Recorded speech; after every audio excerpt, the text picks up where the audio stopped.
Ok. El día de la presentación, entonces habíamos dicho, no lo escribí yo alguna parte esto, me parece que habíamos discutido que el 11 sería el 11 de enero es la entrega de la, decimos, de la tarea examen. El 13 es la presentación. El horario del 13 hay que definirlo, esto no lo hemos fijado todavía, de enero. ¿Esto por qué? Porque yo creo, por lo que entiende, que máximo el 15 tengo que subir las notas finales, entonces necesito un par de días. ¿Todo claro? ¿Cómo les parece? Bien, profe. ¿Bien? ¿Estamos de acuerdo? Todo clarito. Súper. Perfecto, nos da la mayor cantidad de días posible. Perfecto. Sí, la mayor cantidad de días posible, porque así ustedes se organizan y me imagino que tienen infinita otra tarea y examen, por lo cual organicen hasta que sea posible. Yo igual, esto se me olvidó, voy a confirmar con Olga, pero ella me había dicho que el 15 era el día final de entrega, de subida de notas, porque están en línea con la cosa del pregrado, por lo que entiendo, pero le voy a preguntar de nuevo, confirma que el 15, subiendo la nota al 15 estamos bien. ¿Sería posible, ¿Cómo? ¿Sería posible entregar el trabajo el 12 y la presentación el 13? Sí, el único problema es que yo quiero mirar sus cosas antes que se haya la presentación. No quiero llegar a la presentación sin haber mirado sus trabajos. Esto significa que si hacemos la entrega el 12, tú quieres decir, tienes otras cosas y quieres hacer la entrega el 12, por ejemplo, en la noche, entonces las presentaciones no pueden ser el miércoles en la mañana porque yo necesito, no es que me tome infinito tiempo, pero no quiero ir corriendo. Entonces, si ya fijamos aquí juntos la fecha de la presentación como miércoles 13 en un horario en la tarde, yo no tengo problema que la entrega sea el 12. La única cosa que necesito es tener tiempo de revisar sus trabajos.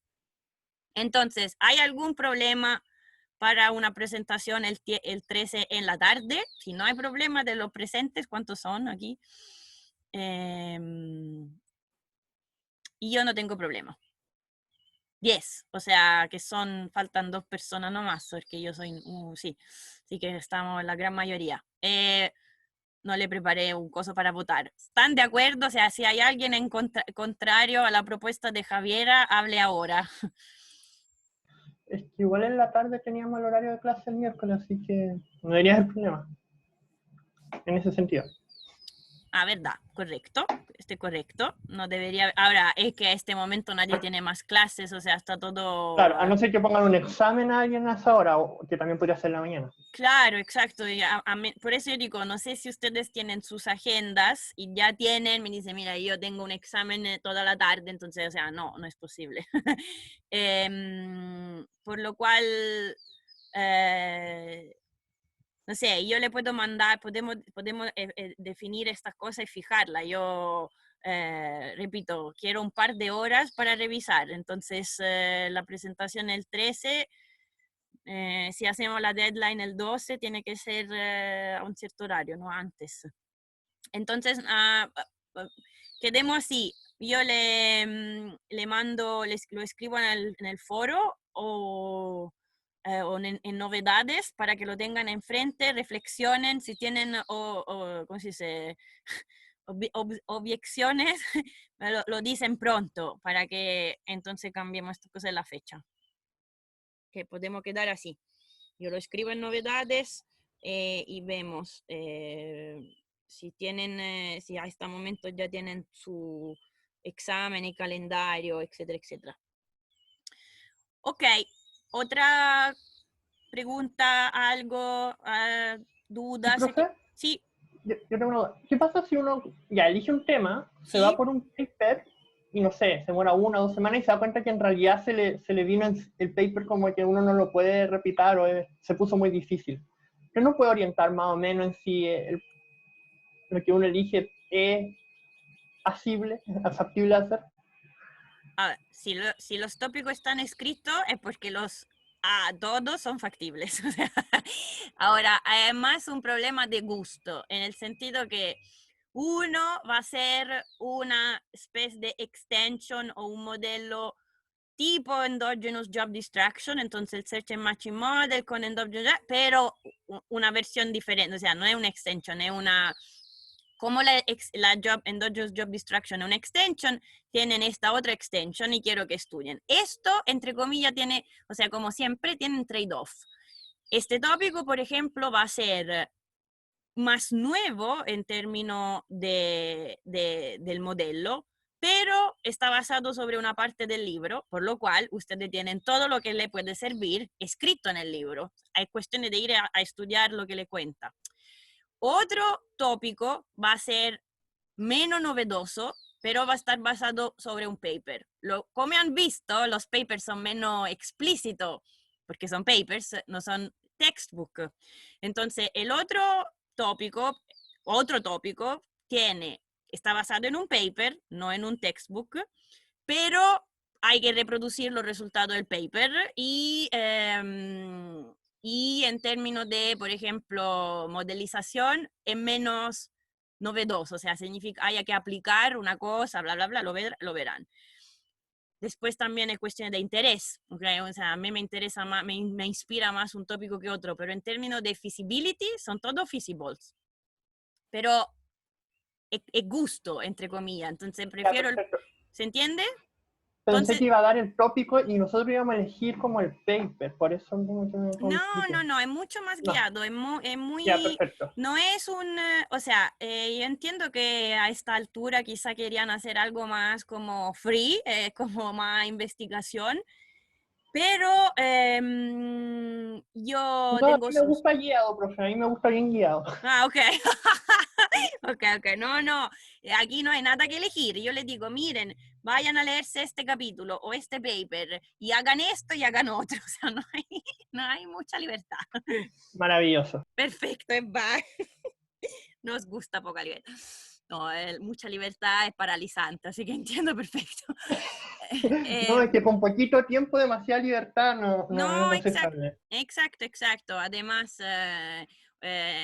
o sea, toda cosa tiene su sentido. O sea, si yo quisiera atirar tesistas, le daría, mire, ¿por qué no empieza a investigar aquí acá? Pero yo no puedo tener yo oficialmente tesistas porque no soy de planta del MAXEA, entonces es inútil que yo lo tire a hacer cosas de investigación si después no sé cómo, entre comillas, continuar a guiarlo. Entonces, bueno, esta es un poco la idea.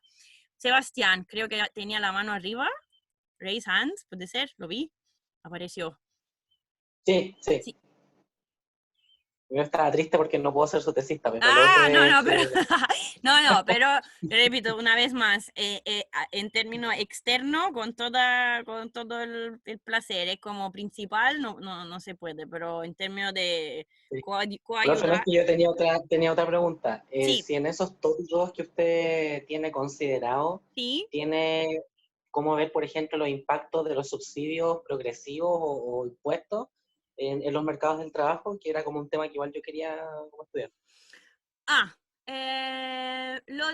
En este grupo de tópicos de este año no lo tenía porque lo hice el año pasado y entonces pensé que era mejor variar, pero también estoy consciente que las cosas pueden ser interesantes y pues esto impacta, por lo cual lo puedo retomar. O sea, si tú tienes una ¿cómo se llama? No, el año pasado, perdona, hace 2 años. Una cosa tan explícita, sí, lo puedo reponer. Tenía algo pensado, tengo algo preparado de este punto de vista. Así que lo puedo reponer dentro.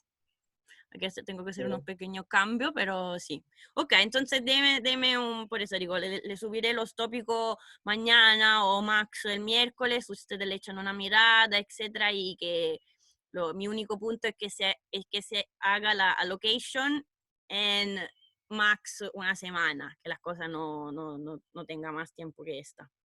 Pero ok, espera que voy a enseñar esta cosa.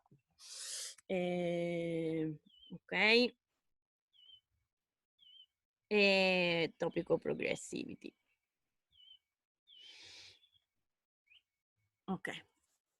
Además que yo estoy obsesionada con la cosa de la progressivity, tengo un paper en revisión desde un año que me estoy poniendo loca con esta cosa, pero esto es el tópico, así que lo saqué porque no puedo más, me da la náusea, pero o sea, es un tópico interesante. Ok, duda, preguntas sobre, o todavía cosas que no sé, que se pueden clarificar sobre la tarea, o le puedo mostrar lo que le tengo pensado por hoy. Parece que estamos bien Parece con que lo de la tarea. perfecto, súper, perfecto. Entonces me alegro que esto. Ok, entonces, le cargué hace un poco de tiempo, o sea, hoy en la mañana, un grupo de slides en el cual vamos a hablar de modelos de unions. Ahora, lo vamos a ver en versión muy simple, en el sentido de muy stripped down. Uno, no soy una experta de union models, y dos, hay una literatura enorme. Entonces vamos a ver justo algo para que ustedes tengan, de nuevo, más bien conozcan algunos términos claves. ¿Por qué? Porque además lo pueden encontrar en otro, o sea, no quiero decir en otro ramo, pero por ejemplo, cuando ustedes trabajan con un modelo macro típico de Real Business Cycle, qué sé yo, como lo que han estudiado en el curso de macro magíster, o por lo que están haciendo el curso de Pastena, pueden haberlo visto también allá, en modelos de Real Business Cycle con Labor Market Frictions. Como siempre, una vez por allá, hay que tomar una hipótesis sobre cómo se fijan los salarios. Entonces, puede ser que hayan encontrado los términos de efficient bargaining, como que hayan encontrado los términos de right to manage, que no sé bien cómo se puede traducir en castellano, como derecho a elegir. Entonces, bargaining que se define como efficient, y bargaining que se define como right to manage, que significa el derecho de elegir, pero de elegir qué. Entonces, esto es para decirle que lo que vemos ahora, que le puede parecer un poco, que es un poquito, entre comillas, old fashioned, la literatura es un poco vieja, igual los términos, las ideas clave se usan siempre, se continúan a usar, ¿ok? Entonces, no es una cosa vieja.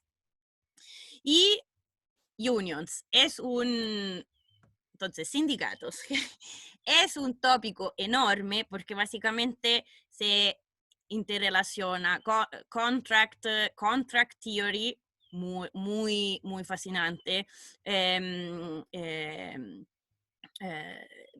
dynamic games, porque aquí va a haber toda una discusión sobre cómo juegan, entre comillas, organizaciones de trabajadores versus organizaciones de empleados, por ejemplo. Entonces, son cosas que ustedes pueden estudiar de puntos de vista de puntos de vista muy diferentes, ¿ok? Nosotros lo hemos encontrado, entonces vamos a ver un poco la diferencia entre lo que hemos visto cuando hemos hablado de bargaining, en el modelo de Pissarides, de Mortensen-Pissarides. ¿Quién es que hacía bargaining? Hacían bargaining un empleado, un worker, con una empresa. Pero este es un bargaining que se llama decentralized, ¿ok? Entonces, ahora vamos a ver esta diferencia. Cuando, prima de mostrarle esto, vamos a ver un poco de gráfico nomás. Entonces, cuando se habla de bargaining, nosotros lo hemos visto solo del punto de vista de un trabajador versus, o sea, que hace bargaining con su empleador. Pero también hemos visto que si consideramos más el sector público, por ejemplo, en este caso, no es que usted vaya si se lo contratan, no es que en el sector público no es que va a hacer bargaining 1 a 1, en este caso va a ser el sindicato, la organización más importante, ¿ok? Entonces, hasta cuando se habla de bargaining hay que especificar quién lo hace. Entonces, unions. Las unions deciden, entonces, hay una enorme diferencia entre países, ¿ok? Nosotros, o sea, para lo que me interesa aquí son cosas básicas, o sea, la diferencia entre el concepto de densidad, o sea, union density, o sea, este gráfico lo saqué del libro, union density y union coverage. Algunos de ustedes tienen la diferencia, entonces cobertura sindical es una cosa y densidad de sindical es otra cosa. No sé si ustedes tienen una idea de la diferencia de estos dos términos. Chile claramente no es un país donde los sindicatos sean hoy en día tan importantes, entre comillas, o poderosos si quieren, y vamos a ver por qué, o sea, más bien en línea con... Ahora vamos a ver la diferencia. ¿Tienen una idea de o sea, alguien conoce aquí la diferencia entre union density y union coverage? Densidad y cobertura. No se Yo no, profe, refiere, no tengo idea. No. profe, la densidad no es como el número de que están suscritos al sindicato y el coverage es a quienes afecta la negociación Perfecto, ¿ok? Es de exactamente lo logrado por el sindicato. así es, así es.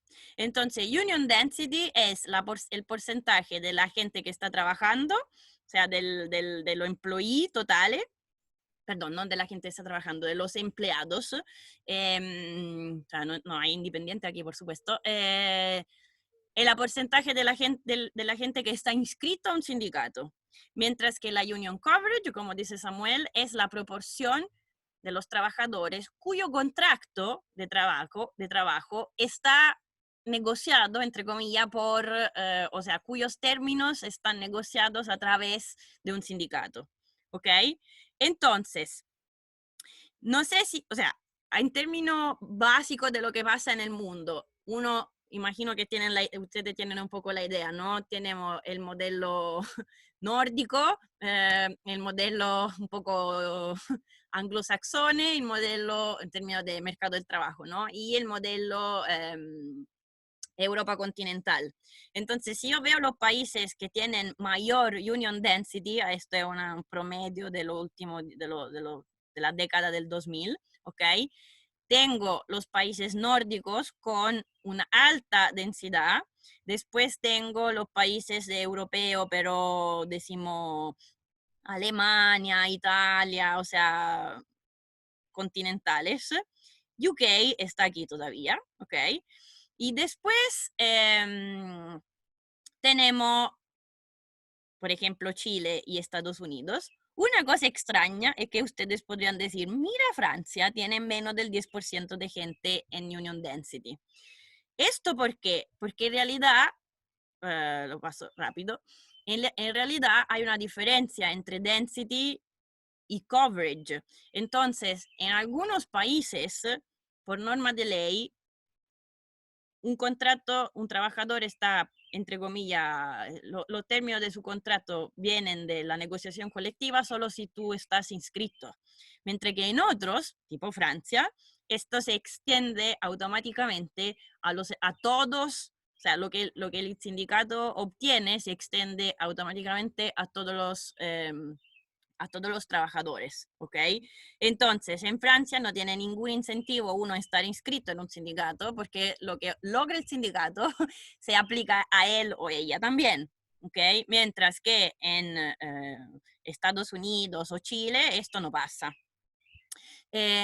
Ahora después vamos a ver por qué, por ejemplo, esta densidad, por ejemplo, puede ser tan alta aquí. En Italia y España también hay esto, extension, y de hecho mucha reforma post-crisis del 2008-11 fueron en esta dirección, en eliminar esta característica.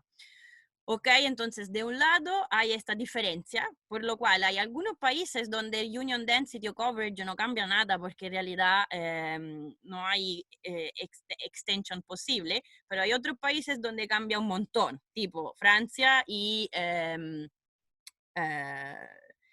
como les decía, por ejemplo, Italia o España.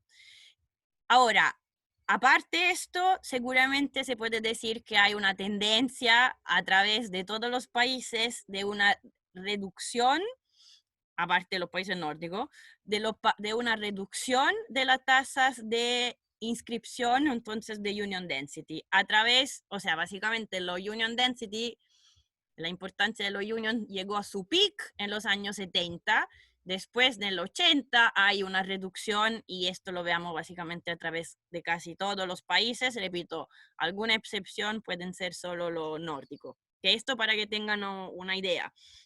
Y entonces, entre el hecho que se inscribe menos gente al sindicato y el hecho que esta norma de extension del sindicato a todos los trabajadores cambiaron, seguramente, o sea, otra tendencia es que la proporción de gente cubierta por, la proporción de los trabajadores, perdón, cubierto por collective bargaining, también en los OECD countries ha bajado, como ha bajado en Estados Unidos, etc. Entonces, la única cosa que le quiero decir, esto, tendencia a la baja, es porque en Estados Unidos hay menos union density y no hay esta diferencia entre density y coverage. En OECD countries puede ser por la combinación de los dos, ¿ok?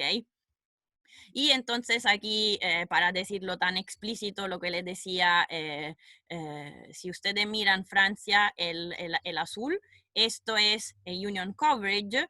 En Francia está estable básicamente de los años 90, porque aquí hubo normas de ley que cambiaron, por lo cual, aunque había menos gente inscrita al sindicato, se extendían lo que lograba el sindicato, ¿ok? Entonces, esto aumento de los años 70 90, pero los inscritos son menos del 10%, o sea, son menos en Francia que en Estados Unidos lo inscrito al sindicato.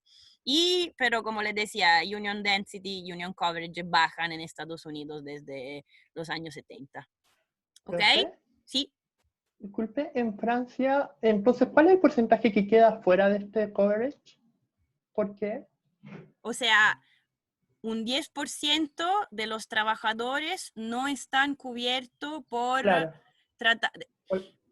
porque, por ejemplo, las empresas, o sea, es un poco como en Chile, ¿no? Según, si tú estás en una empresa con más de 50 empleados, es obligatorio, básicamente, que Ya, o haya un perfecto. sindicato, o tú estés, o sea, lo que es obligatorio que para estos trabajadores pasen a través, o sea, los términos de los contratos pasen a través de una negociación colectiva, mientras que para la empresa chica no. Por lo cual, si tú estás trabajando en una empresa chica en la cual no hay formación de sindicato, etcétera, entonces en este caso estás en la parte del 10% que queda afuera, por ejemplo. Ya, pero entonces esto siempre es de trabajadores subordinados a una empresa, Sí. entonces dependiendo del tamaño de la empresa, si estás forzado a pasar por un sindicato. O sea, no es que tú estás forzado, tú simplemente, tú puedes no hacer. La contratación, o sea, la negociación del contrato. O sea, cuando yo voy a trabajar por una empresa con más de 50 empleados, yo puedo perfectamente no inscribirme al sindicato, me lo van a preguntar, yo digo, no me inscribo, no hago nada. Sin embargo, sí, como les decía además, esta cosa ahora se la tengo que explicar. En Francia, el nivel de negociación no es empresa por empresa, no es tan como en Chile, es más a nivel de centralizado a nivel tipo, por ejemplo, de rubro. Entonces, si en el rubro, si yo estoy trabajando por una mega empresa de peluquería, qué sé yo, y soy empleado, ¿ok? Probablemente los términos de mi contrato, si estoy en una empresa con más de 50 personas, no hay que, o sea, hay una negociación a nivel básicamente como de rubro, peluquería, por ejemplo, por lo cual los términos de mi contrato vienen de lo que se logró a nivel de rubro. La única versión en la cual no se me aplicaría es que si, por ejemplo, yo trabajo en una empresa con de dos personas nomás. ¿Ok? Pero yo no hago nada, no me inscribo a ningún sindicato, no hago nada, simplemente en otros lugares se lograron, qué sé yo, el piso del salario mínimo, que tenemos X horas de X vacaciones extra, o qué sé yo, y va a estar escrito en mi contrato. Aunque yo no lo estoy pidiendo, o sea, ¿se entiende? Yo no estoy haciendo una negociación 1 a 1. Me proponen un contrato, yo firmo, punto. Esta es la única cosa que hago. No me inscribo al sindicato, no hago nada. Claro, es como que al final se fijan los términos básicos de negociación del contrato. cuando se negocia a nivel de rubro, por ejemplo, exacto, en este caso, como les decía, hay, porque esto me acuerdo de este ejemplo porque me gustaba, me hacía reír. Claro, cuando se negocia a nivel de rubro, el salario mínimo para alguien que hace una cierta tarea en términos dentro un coso de peluquería, se negoció a nivel de organizaciones de empleadores con sindicatos. Yo simplemente me contratan y no me pueden pagar menos que esto, porque se negoció a nivel y se aplica a mí, este punto. Se aplica a cualquier, no hay, o sea, con pocas excepciones, claro, repito, tiene que ver algunas veces con el tamaño de empresa o alguna otra cosa que en realidad no sabría decirle, o no me viene otra excepción aparte de esto del tamaño, por ejemplo.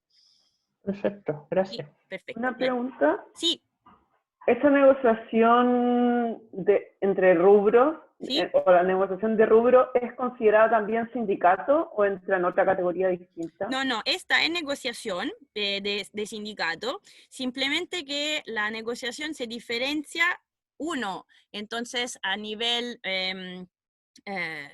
se dice a nivel de centralización, o sea, pues la negociación puede ser más o menos centralizada o, que no es exactamente la misma cosa, más o menos coordinada, o sea, en Chile se negocia, puede haber negociación empresa, o sea, empleador con sindicato de la empresa. Entonces los sindicatos de los trabajadores del líder negocian con el dueño del líder. Ok. En Francia esto no pasa, pasaría más bien trabajadores de la grande distribución, qué sé yo, entonces sindicatos con asociaciones de los empleadores negocian. Esta es una negociación que siempre a través de sindicatos, pero es más centralizada, porque no es a nivel de la singular empresa, es más a nivel de rubro. Hay nivel más centralizado aún, tipo los países nórdicos, donde no es por rubro, es por país, o sea, se sientan en la mesa todos los sindicatos de todos los rubros y las asociaciones de empleadores de todos los diferentes asociaciones de empleadores y negocian, y normalmente hay también alguien del gobierno sentado por allá. Esto es más centralizado aún. ¿Ok? Entonces, es siempre negociación colectiva con sindicatos, pero a diferentes niveles de centralización, se dice. Ahora, ojo que estas cuestiones son complicadas en términos legales. Perdón, este capítulo del libro es muy interesante, la primera parte, entre comillas, si quieren irse a leer como más de información, ¿ok? El capítulo 7 del Cayuc Company. Una cosa es el nivel de coordinación, como les decía, más o menos centralizado. Otra cosa es el nivel de el nivel de centralización, y otra cosa es el nivel de coordinación, porque pueden haber países en los cuales por costumbre, básicamente no es que se tienen que sentar todos juntos, como en los países nórdicos, pero básicamente, aunque no estén obligados, hay algo similar. Entonces, le cuenta alguna parte, no me acuerdo dónde, qué sé yo, en el caso de Japón, es como que en primavera se hace como que todas las unions parten con su, ¿cómo se dice? ¿Requerimiento? Eso, perfecto, request, haciendo requerimientos, y, o sea, no es coordinado oficialmente, pero en realidad lo hacen todo al mismo tiempo, entonces, en el mismo periodo del año que la primavera, etc. Entonces, una cosa es la centralización oficial y otra cosa es la coordinación entre comillas, inoficial. Si ustedes quieren estudiar esta cosa, el database principal, o sea, más fácil de acceso, etcétera, es, ¿cómo se llama esto? Esto es un database, WSS es Wage Setting, Trade, tiene que ver con Wage Setting Institutions, básicamente, y es un database free, libre, en el cual entonces uno puede ir a ver, claramente trabajan con indicadores, o sea, indicador cuánto es centralizado de 1 a 5. Son cosas un poco más calitativas que cantidad, o sea, le pueden dar, como les decía, indicador de cuánto es centralizado, cuánto es coordinado, etc. Estos son los tipos de... ¿Y cómo se va a ver? Por norma de ley, o sea, ustedes tienen que ir a leerse el código del trabajo, o sea, lo hacen los investigadores que preparan este database, hay que ir a estudiarse básicamente los códigos de trabajo o a cambio legislativo en todos los países. Lo que es, bueno, imagino que ahora con, no sé, machine learning o cosas de texto es más fácil, pero es un trabajo lento. Y claro, es un poco arbitrario, o sea, hay como, en todo caso, como les digo, un porcentaje de, no son datos duros, son indicadores normalmente. ¿Se entiende? Sí, pero son comparables. Son Entonces, comparables, exacto, son comparables. Entonces yo voy a ¿para tener... cuántos países tiene? ¿Para eh, Europa? No, para para, Europa, para OCDE. más que para OCDE. ¿Más? Perfecto. Sí. Le puedo poner el link en el... voy a poner el link en el foro a la Universidad de Ámsterdam, básicamente, que mantiene este database, así que le pongo el link. Espera que lo seño esto también. Link del ICTWWS. Sí, es amable el sitio web, me acabo de meter. Ah, perfecto, lo encontraste, entonces si quieren lo pueden compartir porque hay un Excel, básicamente, un Excel y más o menos, no me acuerdo cuál es la Claro. última update, 2019, Sí, 2019 en junio. Y eso, está los datos en Excel, Stata, SPSS. exacto, y tiene un código, un codebook en PDF, porque las variables tienen que ver qué significa, y entonces en el codebook en PDF tú tienes toda la descripción de las variables, entonces súper Perfecto. súper Pero es fácil. más o menos reciente, es de 2013 esto. Que está disponible así organizado, etcétera, etcétera, sí, no creo que sea, Claro. sí, no sabía que era tan reciente, O saben mirarlo aquí, quizás tienen otro archivo medio escondido. porque, claro, porque creo que antes lo gestionaba otro, no eran los mismos de la Universidad de Amsterdam, no estaría segura, pero si quieren, si lo pueden poner en el chat ahora, por si acaso alguien, otra persona está interesada, pero sí, claro, fácil. Y, ok, entonces, ya. Esto entonces para que ustedes tengan un poco una idea, qué significa entonces esto, como les decía, modelo nórdico, modelo, ahora vamos a ver que, o sea, hay algunas características que explican, por ejemplo, estas situaciones. Esto entonces, o sea, que es simplemente poner en evidencia que hay, si uno mira Union Density y Union Coverage, hay países donde van juntos, US, Chile estarían aquí cercano. Hay países donde están, los nórdicos tienen alto Union Density Coverage y después hay estos países donde hay, como les decía, la norma de ley que hacen los extension. Ahora, hay características que claramente explican esta alta unionización, por ejemplo aquí, de los países nórdicos, que no es simplemente, o sea, no es, como se dice, tiene una razón de incentivos. Por ejemplo, el sistema, de hecho, esto también para que sepan, el sistema del unemployment benefit en los países nórdicos es bien diferente de lo que pasa en, por ejemplo, Francia. En los países nórdicos, el unemployment benefit que paga el Estado es muy bajo, pero los sindicatos son los que, básicamente, si tú te inscribes al sindicato, entonces, si te quedas desempleado, puedes básicamente tener acceso a un sistema de seguro que son los sindicatos mismos que operan. Entonces, por supuesto que yo en Noruega tengo interés a estar inscrito al sindicato. Básicamente es como asegurarme, o sea, comprar un seguro, o sea, decir que sí quiero hacer parte del sistema de seguro de desempleo. Mientras que no es así para nada en Francia, ¿ok? Entonces, otra cosa, por ejemplo, si, el salario mínimo en realidad es negociado solamente por, ¿cómo se dice? No hay un salario mínimo a nivel nacional, sino que es diferente por rubro, etcétera, etcétera. Entonces, a mí me interesa hacer parte de un sindicato. Si hay un salario mínimo decimos que si el Estado es lo que provee el piso de salario mínimo y los otros básicamente no van mucho más allá, entonces yo tengo menos interés en estar inscrito en sindicato porque en todo caso se me aplica el salario mínimo nacional que elige, que es una norma de ley o sea, común. ¿Se entiende? O sea, ¿se entiende por qué?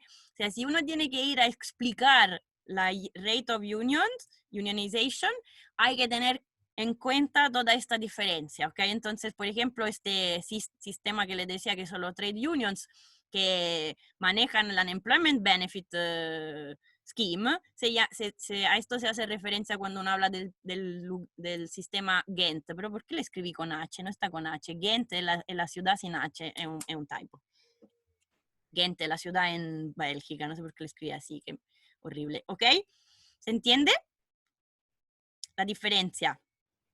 Fuerte, sí. Fuerte, ok.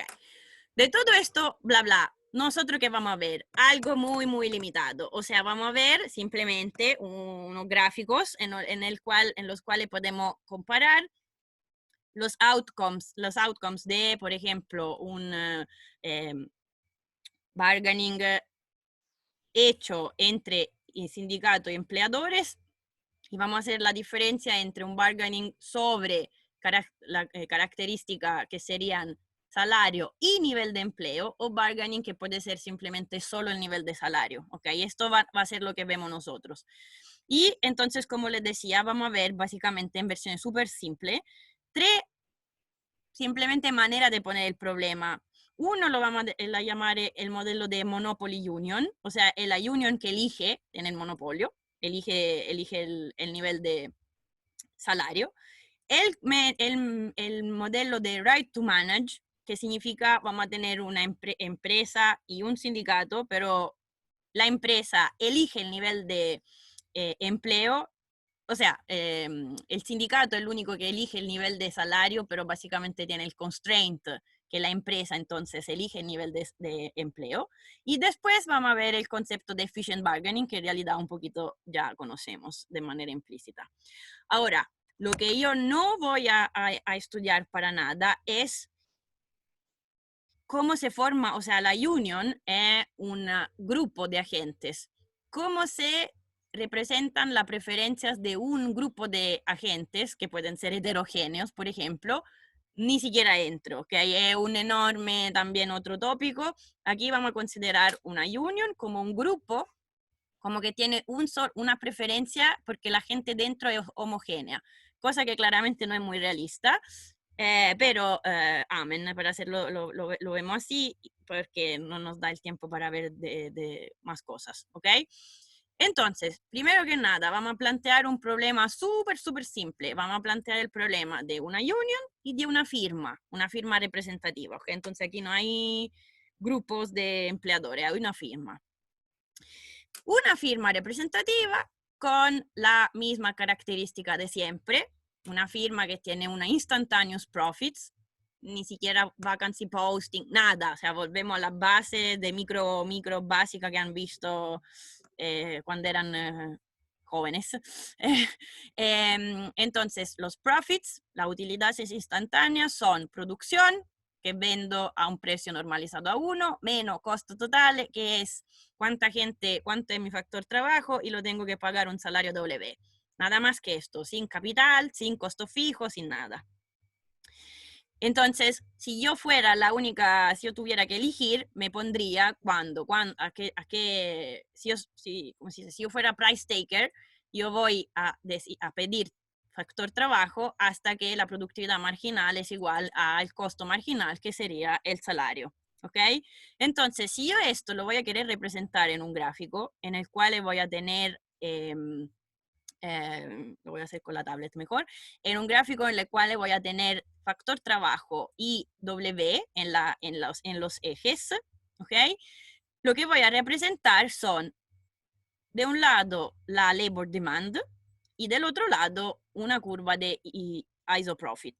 Ahora, estamos todos de acuerdo que si la labor demand me la da esta condición y F primero es positivo, pero F segundo es negativo, la labor demand será algo con una pendiente negativa en el gráfico, perdón, estoy aquí, que entonces vamos a hacer las cosas clásicas que le gusta hacer los economistas, puro gráfico, ¿ok? Entonces tengo factor trabajo, tengo salario, le estoy diciendo que quiero representar en primer lugar una labor demand.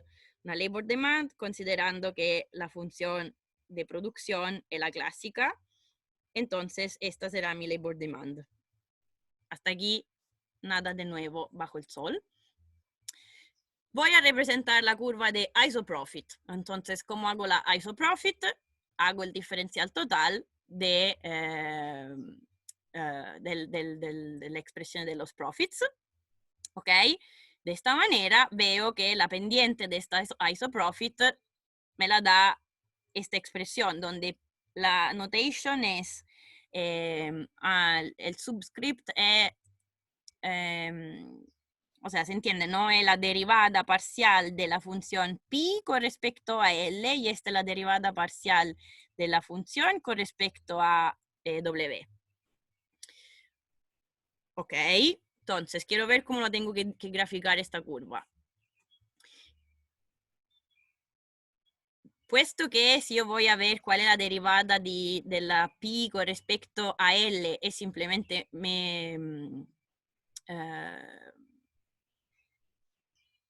perdón.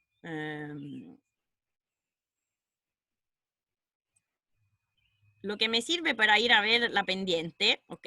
Es la derivada parcial con respecto a L. Porque si yo estoy aquí, digo que la derivada con respecto a W es simplemente menos L. Entonces, como es esta, no hay duda. El signo, perdón, me lo da la derivada de pi con respecto a L, ¿ok? Entonces, puesto que la derivada de pi con respecto a L es esta expresión, ¿ok?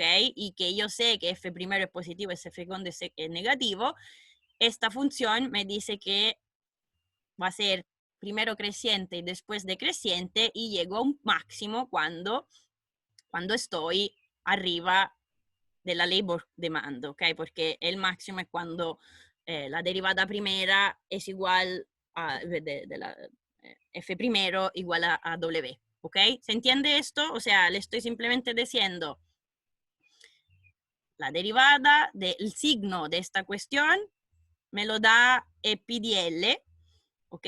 Y esto me dice, porque esto es siempre negativo, y entonces esto me dice que puesto que llego a un peak, a un máximo cuando estoy arriba de la labor demand, entonces primero crece y después decrece. Entonces, si yo vuelvo acá, perdón, no puedo volver si no cierro esta cuestión. Me dicen si se entiende. Yo estoy con la labor demand y quiero graficar isoprofit curves, o sea, curva arriba de las cuales mis utilidades tienen el mismo valor. Lo que hemos visto es que estas isoprofit van a ser curvas de este tipo. Y sí, estamos de acuerdo, ¿verdad? O sea, aparte que el gráfico no sé cuánto. Sí. Perfecto. Y, por supuesto, más yo me voy en esta dirección, mejor para mi empresa, ¿verdad? Lo que me gusta es tener pagar salario más bajo posible. Entonces, yo, si pudiera, me iría al más abajo posible. ¿Hasta dónde? Hasta ver si hay aquí algún límite, ¿ok? Entonces, vamos a ver si hay un límite en alguna parte. ¿Ok? Entonces, eso es lo que, bueno, mi gráfico de las slides son de verdad muy feo, así que esto es la primera parte, o sea, el gráfico de la parte de la empresa, en versión súper simple. Ahora, como les decía, tenemos que mirar lo que pasa en términos de union. ¿Por qué el objetivo de la union lo estoy escribiendo así? Estamos haciendo una hipótesis muy, o sea, no voy a cuestionar esta hipótesis, ¿ok? Entonces, aquí, ¿qué me está diciendo? La función de valor, de objective function de la union, viene de dos cosas. Uno, tengo en cuenta la gente que está empleada, L, y también lo que no están empleados. Entonces, no sé si se ve esto más, entre comillas, cercano a este tipo de sistema de Gantt que hemos visto, ¿ok? O sea, yo aquí, Union, me estoy tomando en consideración que de todos los inscritos, una parte trabaja y una parte puede quedarse sin trabajo. Y entonces yo en mi función objetivo estoy tomando en consideración que por esta proporción los individuos tienen una utilidad que se llama V minúscula de W, este es el salario, y la proporción de gente que no está trabajando recibe este V. ¿Ok? Ahora, ustedes me podrían decir, pero la unions no toma en consideración la utilidad de los desempleados. Es verdad, en muchos otros países no la toma en consideración. Entonces, por eso les digo, ¿cómo se escribe esto? Hay toda una mega literatura que dice, no, se debería escribir así, no, así, etcétera, etcétera. Yo esto no entro ni siquiera a tomármelo en consideración. ¿Se entiende? Sí. Sí. Pero con eso usted se está ahorrando el problema que teníamos en otro modelo como el conflicto entre inside y outside. Así es. Yo aquí no tengo, estoy interiorizando el conflicto inside, o sea, no tengo porque lo estoy interiorizando. Tiene totalmente razón Samuel. O sea, cuando nosotros hemos escrito el problema del bargaining en el, ¿cómo se llama? Ah, perdón, tengo la tableta mejor. Cuando hemos escrito el problema del bargaining para el modelo de, ¿cómo se llama? Search and Matching clásico, nosotros hemos escrito esto. ¿Ok? Y entonces, y habíamos dicho que iban a buscar el salario y la única value function en la cual entra el salario es la value function del trabajador. Y entonces esto implica que el outcome, si no estamos con ocios, no es eficiente. Mientras que, si se acuerdan, si nosotros hubiésemos elegido el bargaining power para maximizar la value function del desempleado, esto sí nos daba un outcome siempre eficiente. Entonces, efectivamente aquí nos estamos poniendo del punto de vista... perdón. Efectivamente aquí nos estamos poniendo del punto de vista más... o sea, estamos en una óptica bastante optimista, ¿ok? Estamos diciendo que aquí la union interioriza la utilidad de los desempleados que están inscritos en su sindicato, no de todos, no de todos. N son los inscritos al sindicato. Entonces, yo me ocupo de lo que están inscritos a mi sindicato cuando se quedan desempleados. O sea, de verdad, esta es un poco la representación del sistema de Gantt. Pero Samuel tiene totalmente razón.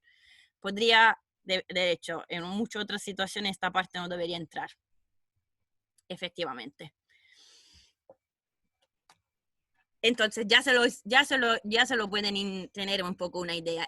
Va a ser posible aquí tener un outcome eficiente. Y sí, va a ser posible porque efectivamente hay esta parte dentro. Si no hubiésemos tenido en cuenta esto, iba a ser más como el modelo Mortensen-Pizarrides.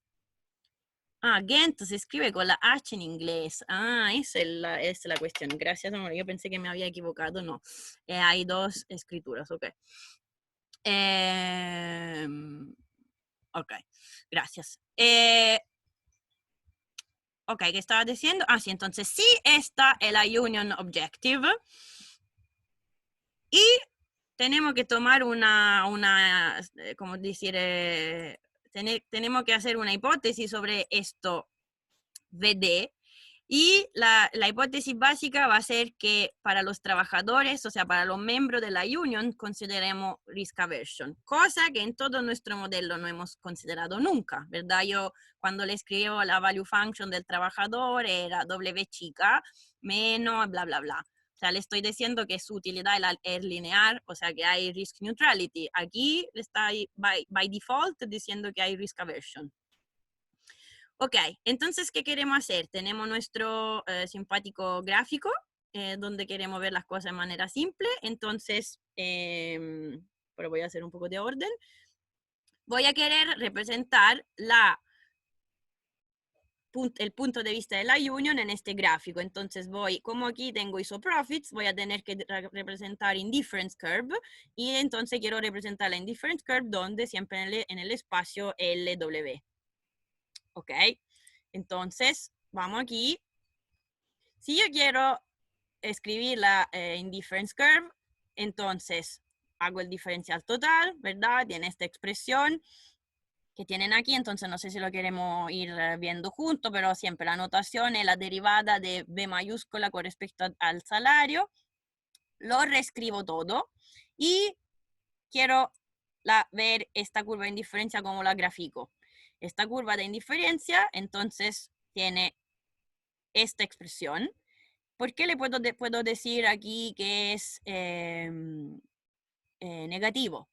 Porque seguramente la V primero es positivo, y aquí se dan cuenta que en términos de instantaneous utility, un poco el equivalente de nuestro incentive, o sea, si uno tiene que tener un incentivo a participar, no puede ser que, o sea, lo que se tiene que respetar es esto. No puede ser que yo en términos de instantaneous utility tengo más si me quedo desempleado que no si estoy trabajando, porque si no, no hay ningún incentivo a participar a trabajar, ¿ok?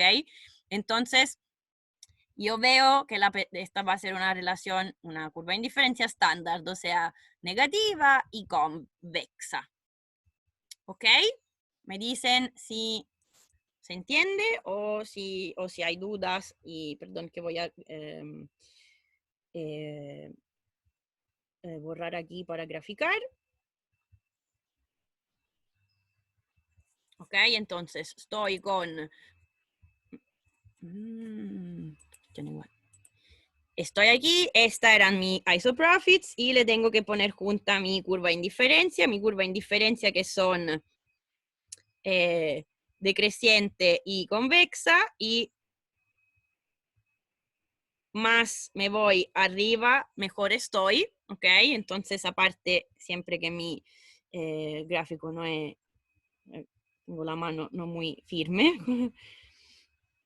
¿ok? Entonces, ¿dónde me voy a colocar? ¿Por qué lo estoy graficando así? Vamos a mirarlo. Voy a tener, entonces, si estoy, perdón, le hice el gráfico antes de mostrarle esta lámina, lo que no tiene ningún sentido. Ok, entonces, la única cosa que le podía graficar en este gráfico era que tengo indifference curve de esta forma, y más me voy a la derecha de arriba, mejor estoy. Entonces, olvídense que esta parte ya se la grafiqué porque no lo podíamos saber. Ok, entonces, ahora vamos a tener, tengo la firma, tengo la union. Ahora vamos a tener que ver los tres modelos. Uno va a ser Monopoly Union, el segundo va a ser Right to Manage, el tercero va a ser Efficiency Bargaining, perdón. La diferencia va a ser en cómo escribimos aquí el problema de maximización, ¿ok? Entonces, el modelo de Monopoly Union está diciendo quién tiene todo el poder aquí es la union. O sea, la union elige el salario, pero tiene un constraint. ¿Cuál es el constraint? Toma lo que observa, toma por dado, es la labor demand de la firma. ¿Ok? Esto es el concepto de Monopoly Union. Entonces, me permiten de saltar un poco porque así le muestro los diferentes problemas y espero que le quede un poquito más clara la idea.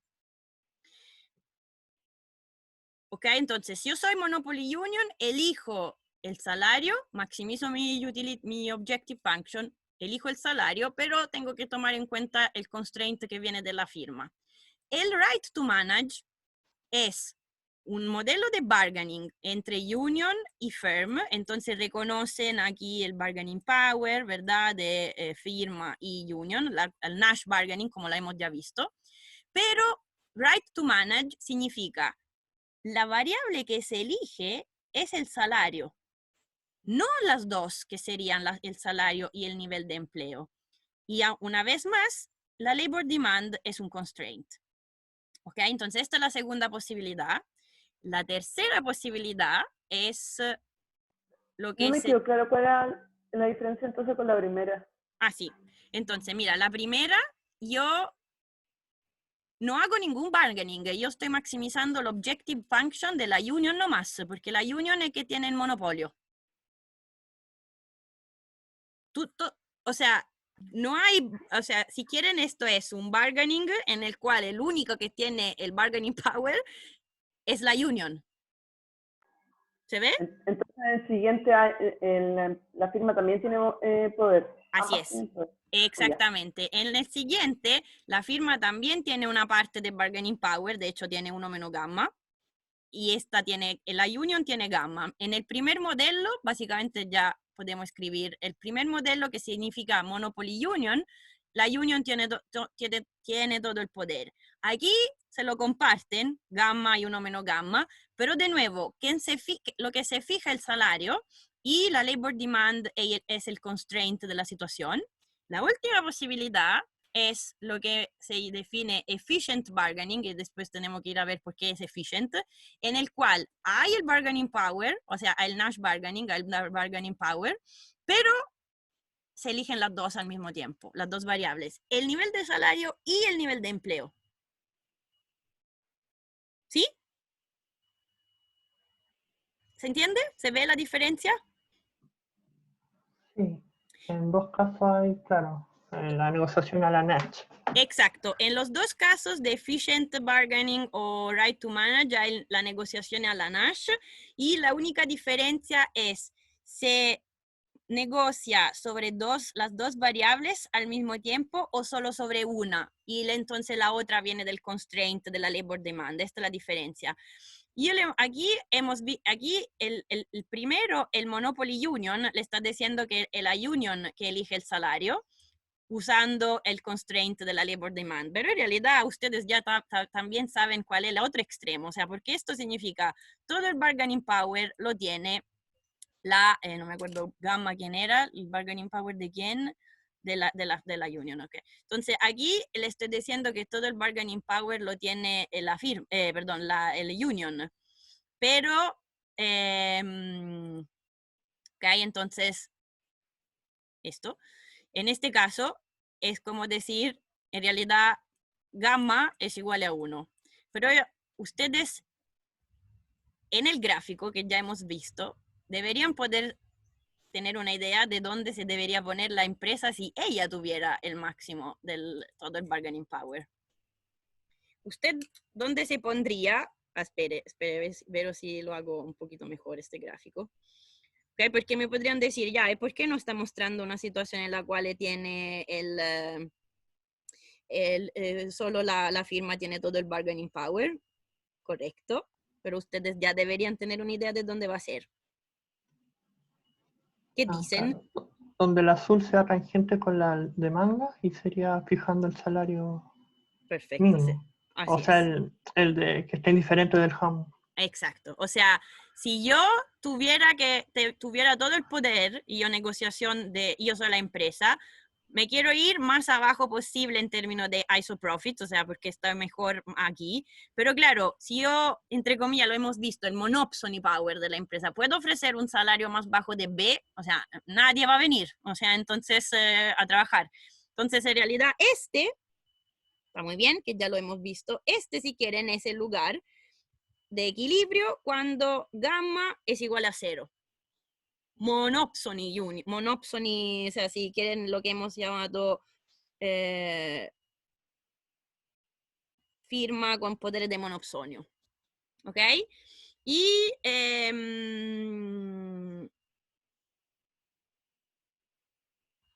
perdón, aquí tengo que hacer este gráfico que está hecho mal. ¿Ok?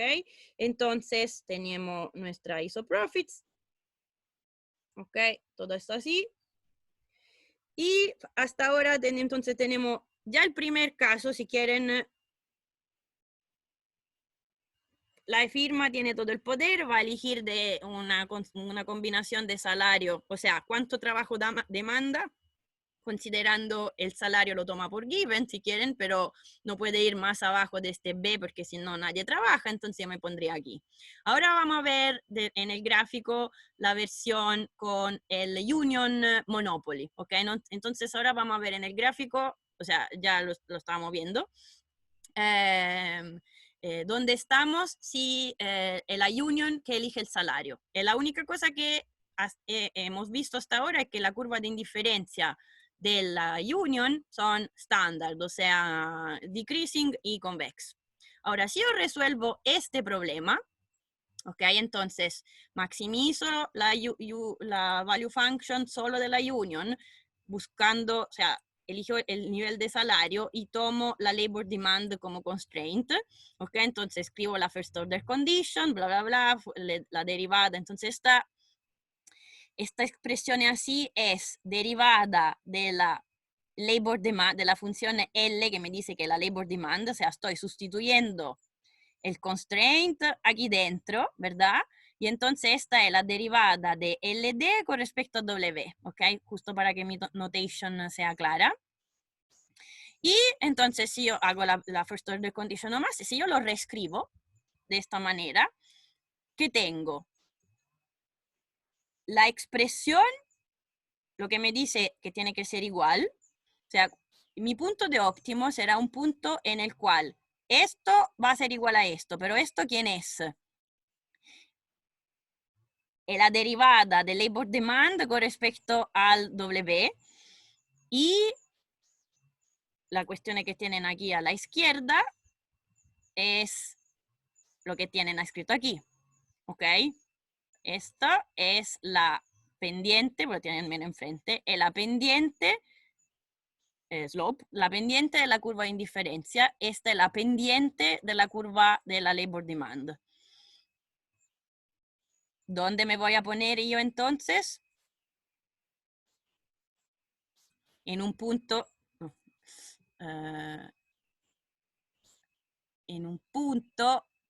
en el cual la pendiente de mi curva de indiferencia es igual a la pendiente de la labor demand.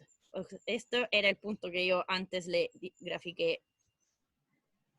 Entonces, aparte que este gráfico aquí está hecho malo, es que esto tiene que bajar. Perdón, pensé que podía ser mejor más que usar el gráfico hecho que lo hiciera yo, pero estoy segura de mis habilidades. Es que es difícil. No, difícil sí. para los puntitos. Sí. Ok, ¿se entiende esto? El punto de tangencia entre la labor demand y la curva de indiferencia, verde, labor demand roja, y entonces yo me voy a poner hasta el punto más alto posible, entonces por supuesto que yo aquí podría tener, tengo otra, o sea, yo tengo aquí todo un mapa, ¿verdad? De labor, de isoprofits, etcétera, es todo un mapa de curva de diferencia, pero no lo dibujo todo. Esto es el punto de óptimo en el caso en el cual tengo full power de la union. Que entonces esto lo podemos definir, esto va a ser nuestro otro punto de, esto es el caso 2. Monopoly union. Vamos a ver en los casos intermedios, que podríamos decir corresponde a lo que hemos visto antes en términos del bargaining power gamma igual 1. Tienen gamma igual 1, tienen gamma igual 0, ¿dónde están todos los puntos intermedios? Vamos a verlo. Espero que vamos a alcanzar. ¿Se entiende? ¿Estamos claros hasta aquí? ¿A cuánto estoy lenta o rápido? Sí, perfecto. Súper. Entonces, voy al grano. Entonces, vemos lo otro. Right to manage. Tengo un bargaining power que está entre 0 y 1 para la union y esta es la value function de la union y esta es la value function de la profits de la empresa. Una vez más, ojo, lo que está haciendo aquí es maximizar este Nash Product con respecto a W no más y considero la labor demand de nuevo como un constraint. Por supuesto, no, con los constraints que ya tenemos en consideración que el salario no puede ser menor que el B, que sería lo que uno gana afuera de si no está trabajando.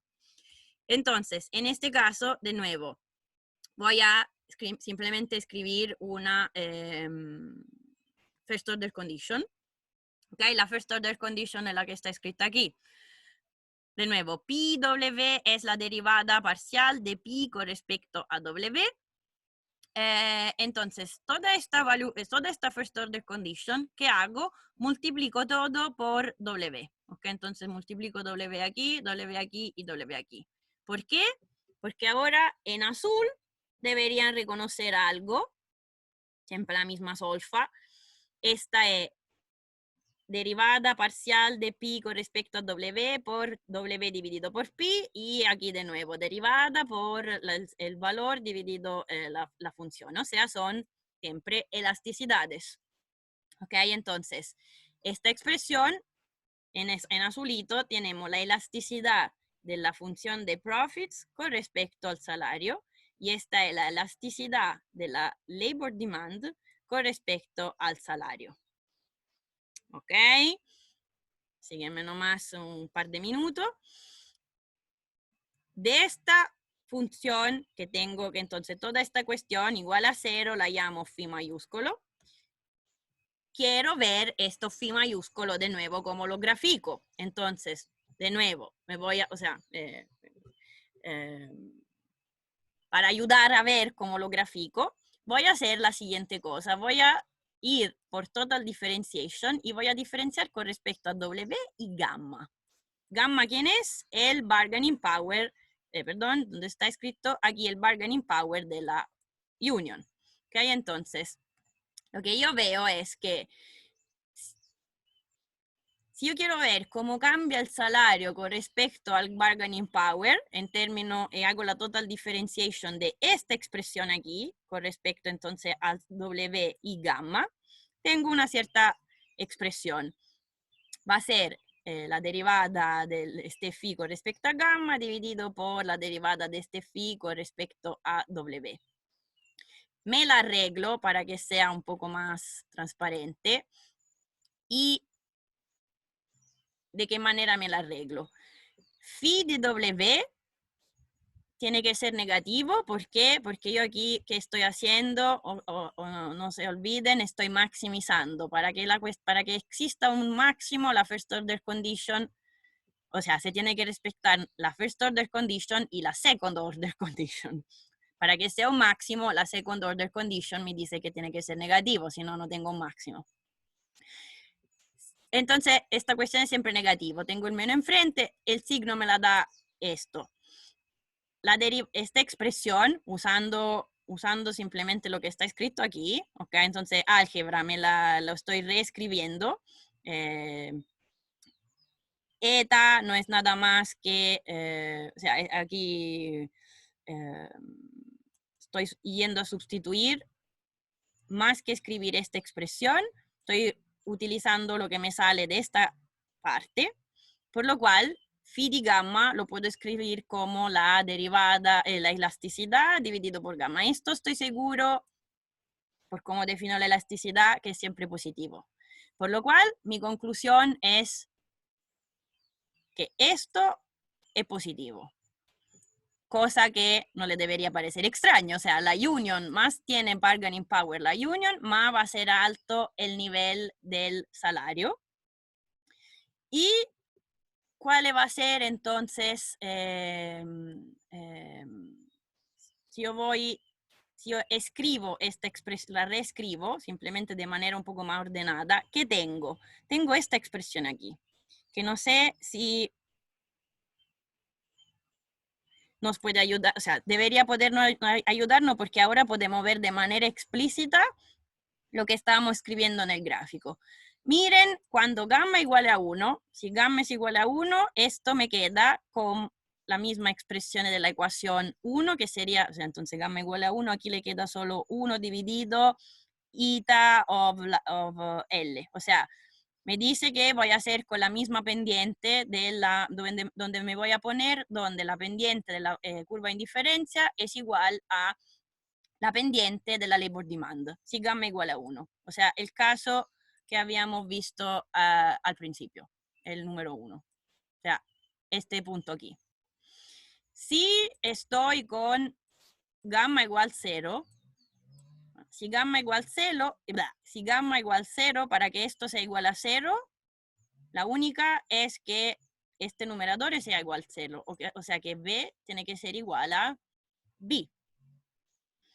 ¿Ok?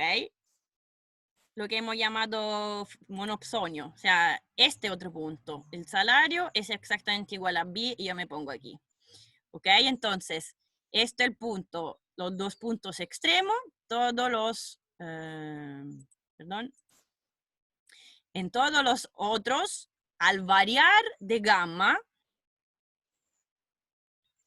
¿dónde me voy a poder poner? Entonces, espere que tengo que borrar esta cuestión aquí. Este es un punto. El otro extremo. El labor demand es un constraint que se tiene que respetar en cualquier momento. ¿Dónde me voy a poder poner? O sea, gráficamente no sé si ven, si tienen... Ah, perdón, yo tengo que dibujar con esta otra. ¿Estamos de acuerdo sobre cuál va a ser? O sea, según cuánto vale gamma, ¿sí? ¿Se ve? Súper. Sí. Perfecto. Gamma tiende a 1, me pongo aquí. Gamma tiende a 0, me pongo acá. Es un weighted average, ¿ok? Entonces, en todos los otros puntos va a depender del gamma en cuánto va a ser fuerte el gamma más atirado a dónde voy a estar. Ok, perfecto. Falta poco, falta muy poco, entonces, ok, este es mi horrible gráfico, entonces quiero mostrarle la última para que se pueda ver la cosa que habíamos visto, hacer el link con lo que hemos visto nosotros antes. Ok, la última. Siempre la misma cosa, tengo la maximización del Nash product, pero ahora esta vez voy a maximizar con respecto a las dos variables. Entonces yo ahora no tengo más, ojo, yo no tengo el constraint de la labor demand. Por lo cual el discurso de antes que voy a estar arriba de la labor demand, no lo tengo, porque aquí por ahora no tengo este constraint, ¿ok? Entonces voy a maximizar eligiendo estas dos variables. Entonces, ahora tengo dos first order condition, tengo que maximizar con respecto a W, la primera, y con respecto a L, la segunda first order condition. Si yo esto, de nuevo, lo reescribo, entonces estoy simplemente multiplicando todo, o sea, me la arreglo poniendo las dos juntas y multiplico todo por 1 dividido L, llego a esta expresión. De nuevo, reconocen que aquí la parte es la ¿cómo se llama? Pendiente de la curva de indiferencia. Y aquí que tenemos la pendiente, de nuevo, de la curva de isoprofit. La pendiente de la curva de indiferencia igual a la pendiente de la curva de isoprofit, ¿ok? Entonces, no es la pendiente, entonces, ojo, esta no es la pendiente, antes teníamos la condición, esto igual pendiente de la labor demand, este es pendiente de la isoprofit. Entonces, considerando que yo dibujo mal, pero al ojo, o sea, ¿dónde me tengo que poner? ¿Qué tipo de gráfico tengo que hacer ahora para ver, para que se respete esta otra condición? No sé si lo ven, lo tienen visto, el gráfico, ¿cómo se dice? Visualizado. ¿La verde cuál era? La verde, o sea, la curva verde son la curva de indiferencia que representan la preferencia de la union. Ah, yeah. La azul, entonces estas son curvas de indiferencia que deberían parecerte, ¿cómo se dice? familiares, porque la azul son las curvas de isoprofits, ¿cómo se dice? Isoutilidades. O sea, arriba de cada de esta cosa azul, el nivel de utilidad es el mismo. Entonces esto llamemos, qué sé Entonces va yo. a ser tangente la verde y la azul. Muy bien, tienen que ser tangente la verde y la azul. Entonces, la verde y la azul, a ver cómo, no sé cómo me puede salir, pero ¿Qué decimos, pasó? no sé por qué me embarqué yo en esta situación. No, pero está bonito con colores. Entonces, la verde está verde, ok. Tomemos esta. De alguna manera tengo que tener todos los puntos en los cuales, entonces esto lo tengo que hacer un poco más largo para decir. Y no en cada momento, ¿quién tiene que estar sin que la curva de indiferencia se crucen, por favor? Porque si no me denuncian como Al ignorante. sindicato economista. Ah, sí, exacto. Entonces, sin que la curva de indiferencia se cruce, decimos que tengo que siempre que encontrar el punto de tangencia entre la isoprofits y la curva de indiferencia. Ahora, yo puedo poner todos juntos estos puntos, ¿ok? Y tenemos que ver entonces dónde, cómo se tienen que graficar lo que se llama contract curve. Ustedes tienen familiaridad con el término de contract curve. O sea, yo en cada punto, en este punto, estamos en un punto óptimo. Si yo quiero poner en gráfico la totalidad de todas las posibilidades, podría representar lo que se llama contract curve, ¿ok? Entonces, quiero decir, pongo junto todos estos puntos. Ahora, la contract curve, la cuestión amarilla, la hago así, la dibujo del otro lado, la dibujo vertical. ¿Cómo lo estoy dibujando? ¿Cómo puedo llegar a graficar esta cosa? Lo tenemos que ver, para no hacerlo random como lo tengo yo. Ok, entonces, punto primero, la primera conclusión es esta. No estoy arriba de la labor demand. Cuando hago efficient bargaining, estoy en todos los puntos donde la curva de indiferencia tiene la misma pendiente que la isoutilidad. Esto es maravilloso gráfico. Entonces, para ir a ver esta contract curve, cómo la grafico, una vez más, ¿qué quiero hacer? Una total differentiation para ir a recuperarme esta pendiente. O sea, cómo grafico la contract curve que me viene de respetar todos estos puntos, o sea, todos los puntos en los cuales se respecta esta condición. Entonces, voy aquí, hago un total differentiation, una vez más, entonces,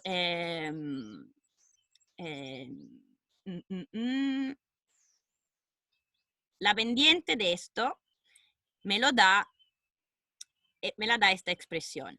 Ahora, ustedes reconocen algo que nos da las indicaciones sobre esta pendiente. F segunda es seguro negativo por la definición de función de producción. V segunda es lo que le dije al principio. Si yo considero risk aversion, significa que esta es negativa. Si esto es negativo, la contract curve, cuya pendiente me la da esta expresión, va a ser positiva, que es la razón por la cual yo grafiqué la cosa en amarillo, así, pendiente positiva. Esta contract curve amarilla está graficada por la hipótesis V segunda de W negativo, o sea, risk aversion. ¿Qué pasa si yo estoy, si ustedes me dicen, ¿qué pasa si yo tengo risk neutrality como siempre hemos supuesto hasta ahora? Si yo tengo risk neutrality, esto es cero.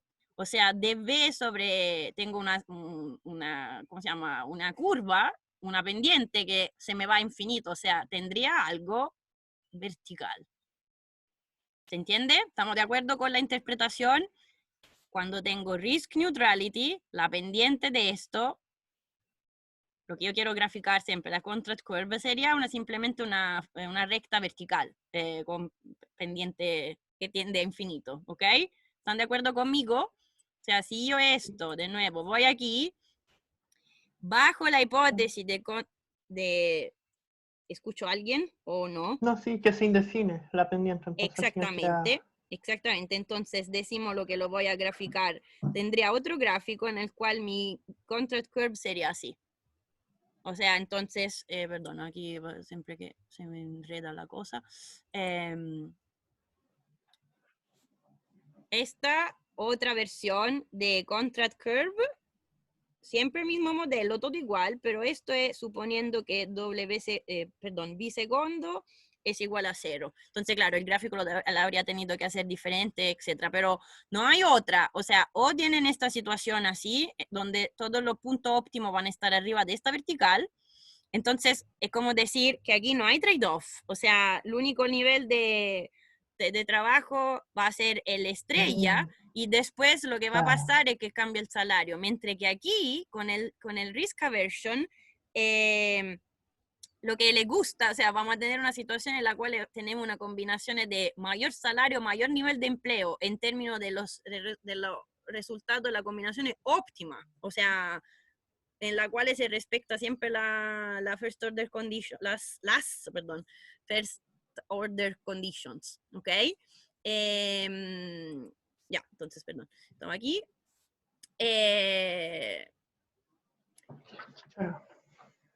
Ahora, claro, la única... ¿Dónde tenía? El primer punto va a ser esta situación aquí. Entonces repito, o lo tenemos vertical o lo tenemos con pendiente positiva. Ahora, la cosa que a mí me interesaba, entonces esto va un poco más rápido, la cosa que a mí me interesa es que entonces ustedes en el ámbito del modelo Search and Matching, se puede aplicar este concepto de efficient bargaining o right to manage. Típicamente, cuando hay dos variables, por ejemplo, salario y hora de trabajo. O sea, nosotros hemos estudiado un modelo Mortensen-Pizarridis estándar, donde la única variable era el salario. Okay, entonces, perdón, lo voy a escribir aquí que es mejor. Entonces, una posibilidad a la cual donde se aplican estos conceptos es, si yo le hablo de una situación en la cual, entonces, tengo el Nash bargaining, ok, tradicional, ok, pero nosotros hemos visto este caso. ¿Por qué? Porque la value function del trabajador, aquí entraba W y después con una probabilidad S se destruía el trabajo, que es la única cosa que pasaba. ¿Qué pasa si yo tengo una situación en la cual digo, no, en realidad aquí hay dos márgenes? O sea, cuando se habla de salario, en realidad es una combinación de salario horario y de horas de trabajo. Si yo escribo el problema así, ustedes ya se dan cuenta que escrito así significa que le estoy diciendo que las dos variables, salario, horario y hours, entran ambas en la maximización. La otra posibilidad de este tipo de modelo, ustedes encontrarían esta situación. Y quien elige las horas vienen de la first order condition de la firma. Entonces ya reconocen, en un caso, el caso 1, es lo que corresponde al concepto de efficient bargaining, porque se hace bargaining arriba de las dos variables. Y aquí, el caso 2 va a ser un caso de right to manage, porque se elige el salario, pero tomando en consideración un constraint que viene de las horas trabajadas, que por ejemplo, por este salario, entonces, ¿quién elige la hora? O sea, el constraint me viene, por ejemplo, me viene de la labor demand. O sea, el constraint viene del first order condition de la firma, o sea, labor demand en términos de horas trabajadas, ¿ok? En términos entonces, first order condition sobre las horas, para entendernos. Por supuesto que el nivel de empleo viene del equilibrio general sobre cuánto vale el nivel de salario, etcétera, etcétera. Entonces, ¿para qué? Porque esto se encuentra bastante si ustedes están trabajando. De hecho, uno de los tópicos de examen tiene que ver con un modelo donde entran salario y horas trabajadas. Entonces, en este caso van a necesitar entender la diferencia. Va a haber un tipo de bargaining y no el otro. Y tienen que saber, entonces, para que entiendan cuál es la diferencia. ¿Ok? Y bueno, aquí estaba escrito de manera explícita, pero esta tarde, así que el importante es que tengan clara este concepto. Pero aquí está escrito de manera explícita, si tengo una value function donde tengo salario, o sea, mi ingreso es salario horario por cuántas horas elijo yo trabajar. Claro, tengo que tener una disutilidad en términos del trabajo, porque si no, no entraría, o sea, tienen que entrar con un costo y un beneficio, más hora de trabajo, más gano, pero me da un costo en términos de utilidad. Entonces aquí está escrito de manera explícita y cuál es el resultado, etc. Pero estoy atrasada de 5 minutos, así que paro. ¿Cómo vamos? ¿Se entendió el big picture? O sea, yo diría que el big picture es este gráfico acá. A mí me queda solo una duda del tercer caso. Sí.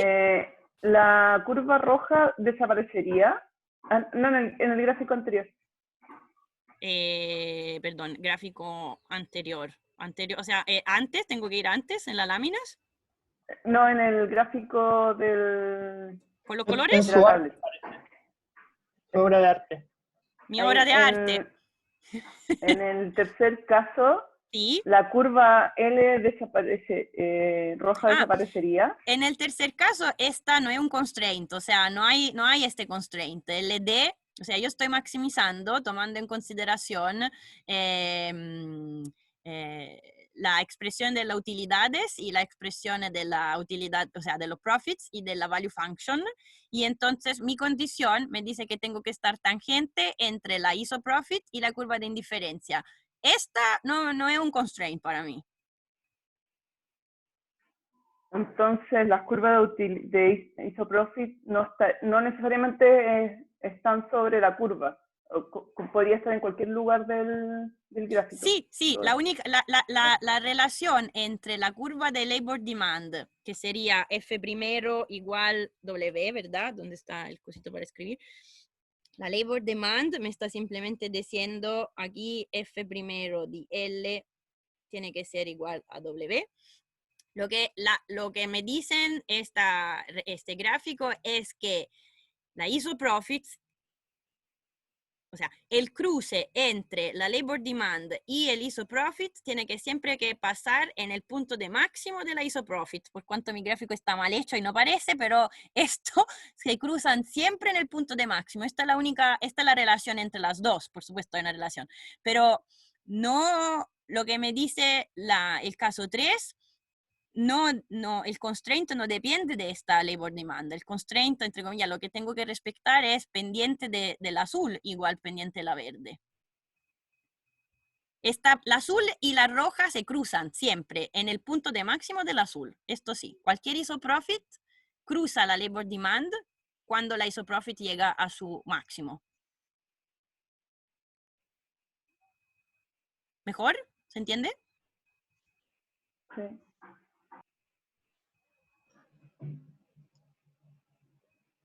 Ya. Profe, una última pregunta. ¿Por qué en la última diapo estaba 2 veces J? Perdón. Definido 2 veces J. En la última que mostró. Ahí, no. Esta es la definición, esta viene del hecho que te estoy diciendo, hice un salto cuántico. Value function de abrir la vacante es costo de abrir la vacante más con una cierta probabilidad Q of theta, tú rellenas la vacante, ¿verdad? Entonces con Q of theta esto, pero en equilibrio B es igual a 0 por ¿cómo se llama? Free entry. Free entry. Por lo cual, en realidad esto junto lo escribo directamente así. Mientras que, entonces esta básicamente la expresión que viene de la value function de abrir la vacante, pero ya en free entry, por lo cual B es igual a 0, mientras que esta aquí es la que me dice R de J es que quien está produciendo, entonces, claro, notation, de aquí ustedes deberían deducir que pi minúsculo es básicamente la productividad por hora, porque le estoy diciendo, una persona trabajando me produce pi por H hora que está trabajando. A esto la tengo que pagar W por cada hora, W un salario horario. Estos son los instantáneos utilities. Después, ¿qué puede pasar? Que con la probabilidad S se destruye tu trabajo y entonces pasas a ser vacantes. Escrito así o con más al revés. ¿Sí? Sí. Tradicional. La única diferencia es que ahora ustedes tienen dos variables, W y H, mientras que antes básicamente nosotros cuando, o sea, esto si quieren lo puede también llamar W tilde, qué sé yo. Esto es el salario, la compensación y W chico ahora el salario horario. Entonces, en un mundo en el cual yo pienso y estoy hipotizando que los salarios, que se hace bargaining de las dos variables, que puede ser más realista en un caso que en unos casos que otros, ¿okay? O sea, normalmente una crítica es que no es que uno va y hace el bargaining sobre cuántas horas quiere trabajar, normalmente uno te dice, ¿quiere trabajar full time o part time? Pero hay algunas situaciones donde esto es bastante más realista. Pero estoy de acuerdo, o sea, uno puede decir, pero en realidad van a ver, si le interesa el tópico, por ejemplo, de examen, uno tópico es un paper donde se habla de, por ejemplo, un mínimo o un máximo legal. O sea, la jornada laboral, si yo te digo que el máximo son 40 horas a la semana o 44 horas, ¿cuánto es ahora? Perdón. Lo quieren bajar a 40, de 40 y... tengo un vacío mental. Ahora estamos a 44, ¿correcto? Semana. Creo que sí. Claro, 44 y toda la discusión es bajemos esto máximo a 40. ¿Qué pasa? O si yo pongo un cap más estricto aún, tipo en Francia, 35 horas a la semana. Ciertamente yo cuando hago el bargaining tengo un H barra arriba del cual no puedo ir, a menos que no me pagan extraordinario, etc. O sea, todo esto entra, te lo estoy planteando aquí porque entra en este tópico, por ejemplo. Aparte que entra. En realidad mi pregunta por la J era porque si yo tengo dos igualdades para J, entonces me queda definida. Sí, de hecho, el modelo así se resuelve. Esta cosa juntas te dice ¿cómo se llama? La labor claro, demand. pero abajo me queda como, se negocia el doble, la función value W y el J por el otro lado, por eso... No entiendo, perdón. Sí, como es? que abajo tengo, Sí, estoy optimizando el W y el H. sí, usa esta expresión entonces. Pero arriba me queda definida, que tiene que ser, pero acá se fija una restricción entonces. Esto queda como una restricción a esta maximización. O Esa sea, igualdad de arriba.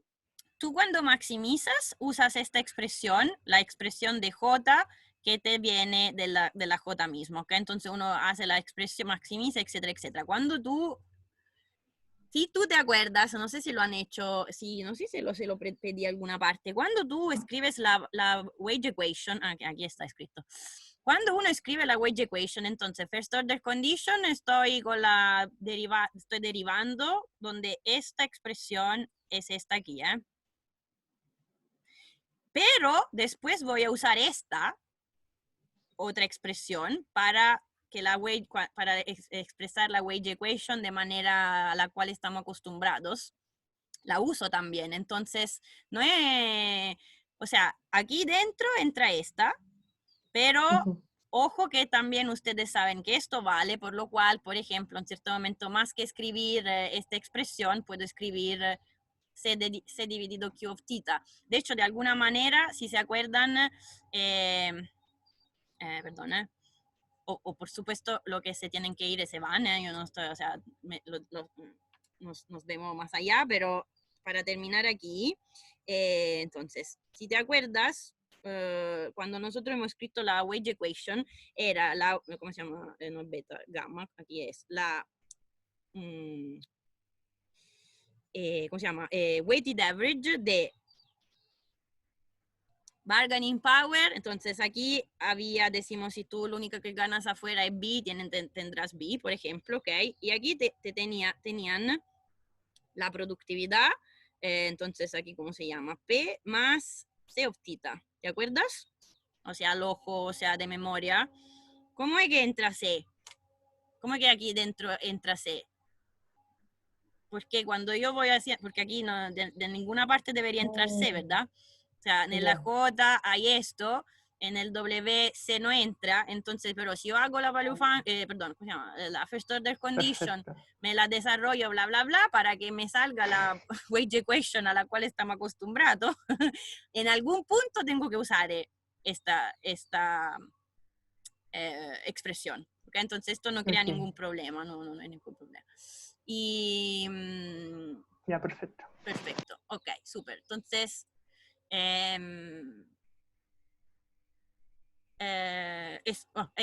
entonces para que entiendan que el concepto de efficient o right to bargaining o right to manage en el contexto de bargaining se refiere a si hay dos variables, hacemos el bargaining sobre ambas o sobre una y la otra queda de algún constraint, etcétera, etcétera.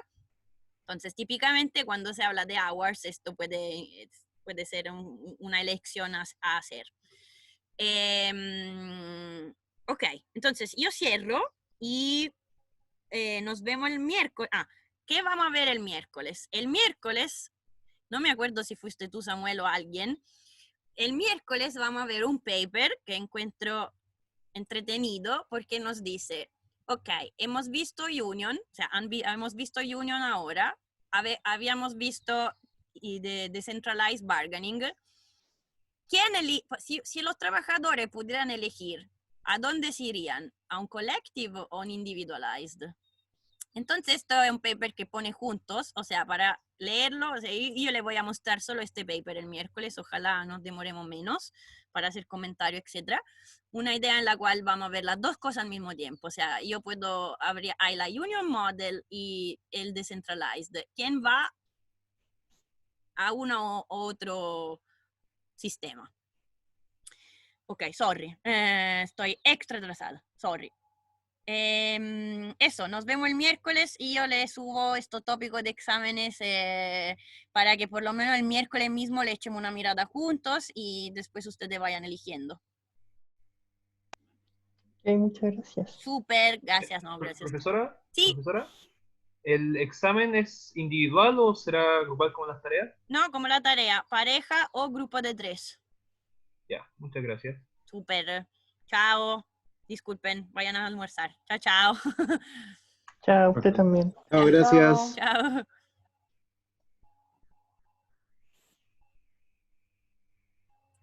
¿Profe? Sí. ¿Puedo hacer una pregunta en la tarea? Pero Cierto, sí.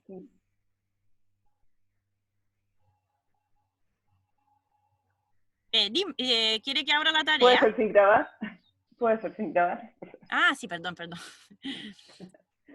Espera,